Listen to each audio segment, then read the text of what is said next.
ఈ విషయంలోని రైతులందరికీ విజ్ఞప్తి చేస్తున్నా, మీరు కూడా ఆందోళన చెందాల్సిన అవసరం లేదు. ఇటు రాష్ట్రం అటు కేంద్రం అన్ని ప్రయత్నాలు చేస్తాం. అందరిని ఆదుకోవడం కోసం ఏ విధంగా చేయాలని అన్నీ చేసి మిమ్మల్ని ఆదుకునే ప్రయత్నం చేస్తామని చెప్పి కూడా రైతాంగానికి విజ్ఞప్తి చేస్తున్నా. ఇప్పటికే నేను 3 లెటర్లు పంపించాను. ఎప్పటికప్పుడు ఇక్కడ మీటింగ్లు పెట్టుకున్నారు. ఇంత మునుపైతే మా రామ్మోహన్ నాయుడు గారు, అదే మరి చంద్రశేఖర్ గారు మినిస్టర్స్, అదే మరి లావు గారు పార్లమెంటరీ పార్టీ లీడర్ వీళ్ళంతా కలిసి మీటింగ్లో కూడా పార్టిసిపేట్ చేశారు. ఇప్పటికే రాష్ట్ర ప్రభుత్వ అధికారులు కూడా వచ్చి కేంద్ర ప్రభుత్వ అధికారులతో చర్చలు కూడా చేశారు. ఇవన్నీ చేసిన తర్వాత ఈరోజు ఒక కన్క్లూజన్కి వచ్చాం.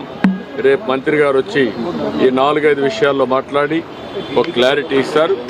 దాని మీద ఎప్పటికప్పుడు